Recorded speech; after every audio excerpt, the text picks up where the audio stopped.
Over the next 10 minutes, I'll be showing you certain important proofs of UPSC Civil Services Prelims Examination. मैं आपको ये दिखाऊंगा अगले 10 minute में कि कैसे प्रीलिम्स एग्जामिनेशन में इंडियन पॉलिटी का एक ऐसा क्वेश्चन है जिसको पिछले 10 सालों में यूपीएससी ने 4 बार पूछा हुआ है।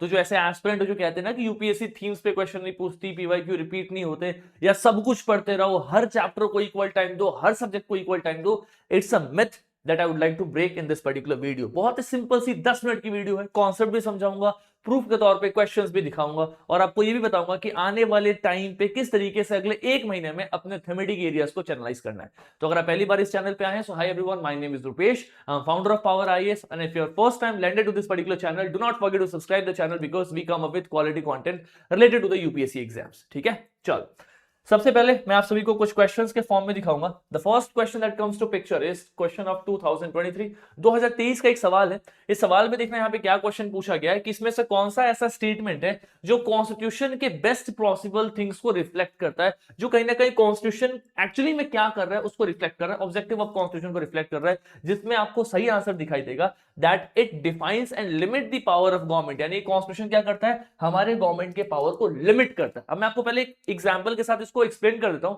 फिर मैं आपको प्रूफ भी दिखाऊंगा। So just hold here for the next 5 minutes, है ना, जल्दबाजी नहीं, बस 5 मिनट रुको।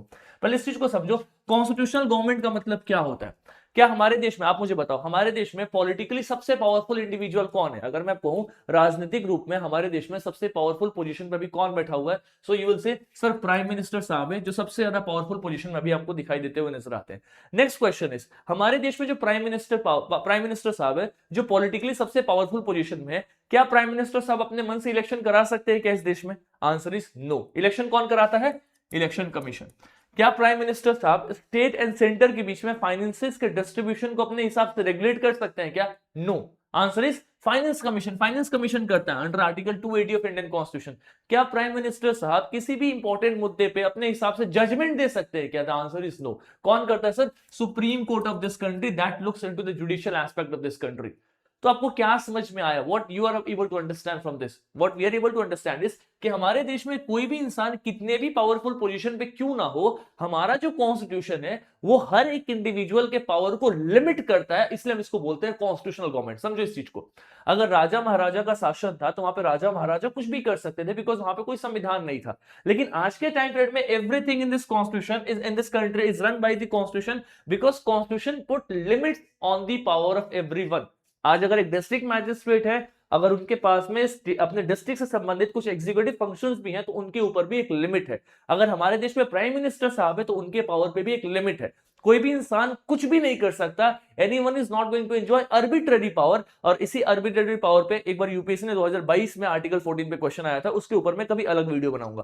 The point I would like to say this to all of you is कि कॉन्स्टिट्यूशनल गवर्नमेंट का मतलब होता है एक ऐसी सरकार जो कॉन्स्टिट्यूशन के माध्यम से इंडिविजुअल्स के पावर को लिमिट करती है, उसको हम क्या बोलते हैं? We call this as the constitutional government. इस 2 मिनट के एक्सप्लेनेशन पे आप देखो यूपीएससी के 4 क्वेश्चन पिछले 10 साल के सॉल्व करोगे। पहला तो 2023 में पूछा गया सवाल, जो आज से 2 साल पहले पूछा गया था, जिसका आंसर ऑप्शन सी होगा।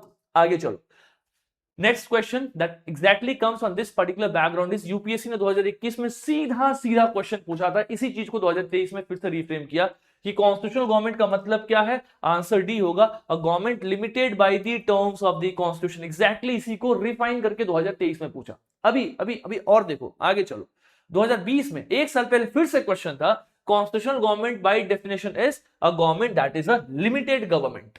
देख लो, मतलब पिछले 5 साल में ही 3 बार ये क्वेश्चन रिपीट हुआ।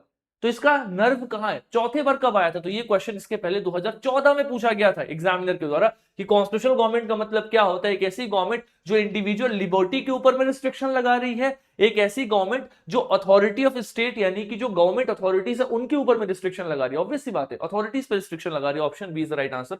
इसका आंसर था ओनली 2। अब 2014 के क्वेश्चन को एग्जामिनर ने 2020 में पूछा, फिर उसी क्वेश्चन को 21 में पूछा, फिर उसी क्वेश्चन को 23 में पूछा। ये आईएएस के एग्जाम के सिविल सर्विसेज के क्वेश्चन की बात कर रहा हूं मैं, ये मैं खुद से नहीं बता रहा।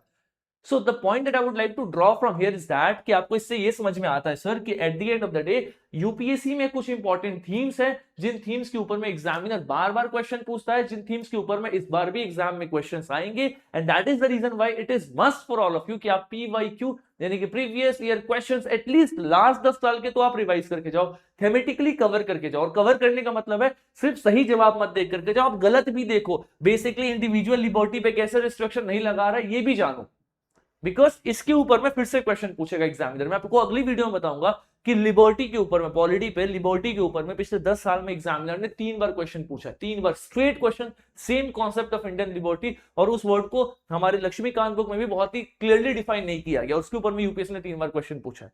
और इसी चीज को कवर अप कराने के लिए मैंने स्टार्ट किया है अपने एप्लीकेशन पे एक पूरा कोर्स जिसको हम पीवाईक्यू डिकोडर भी कहते हैं, जहां पे मात्र 30 वीडियोस में मैं 30 दिन के अंदर में 30 इंपॉर्टेंट थीम्स कवर अप करा रहा हूं, जिन थीम्स के माध्यम से आप हिस्ट्री, ज्योग्राफी, पॉलिटी, इकोनॉमिक्स, सारे subjects, not just history and geography और पॉलिटी, सारे के सारे इंपॉर्टेंट थेमेटिक एरियाज जो सब्जेक्ट्स हैं सभी के थेमेटिक एरियाज को हम कवर अप कर रहे हैं, जिसमें सही आंसर्स के साथ गलत आंसर्स को भी हम एनालाइज कर रहे हैं। ये सारे के सारे वीडियोस आपको पावर मंथन एप्लीकेशन पर रिकॉर्डेड फॉर्मेट में दिखाई देगा। अगर आप जाकर के देखना चाहते हो you can go and download this particular application, play store पे आपको मिलेगा। अगर आप iOS यूजर है तो आप वेबसाइट के थ्रू जाकर के देख सकते हो, and you can definitely understand किस तरीके से इन थीम्स के ऊपर में एग्जामिनर क्वेश्चन पूछता है। So that is the ultimate objective of this particular thing, that is the constitutional government. जो आने वाली क्लास होगी उसमें मैं आपको दिखाऊंगा लिबर्टी के ऊपर में कैसे क्वेश्चन पिछले 10 साल में 3 बार पूछे गए, 5th एंड 6th शेड्यूल के ऊपर में एक ही कॉन्सेप्ट के ऊपर में यूपीएससी ने पिछले 10 साल में 4 बार क्वेश्चन पूछा हुआ है।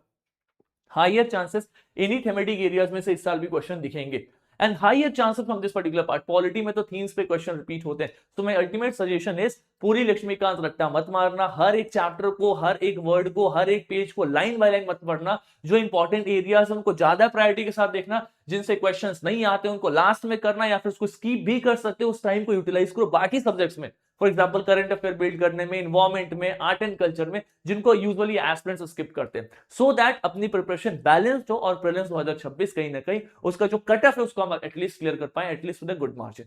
अगर आपको वीडियो इंफॉर्मेटिव लगती है, do not forget to share it with all the friends, and do not forget to subscribe the channel if you find this content anywhere informative. Also do not forget to boost this particular video. मिलते हैं अगली class में अगले content के साथ, अगले concept के साथ, with the next important theme. This is for today. Thank you so much and good luck for UPSC Prelims 2026. Thank you so much.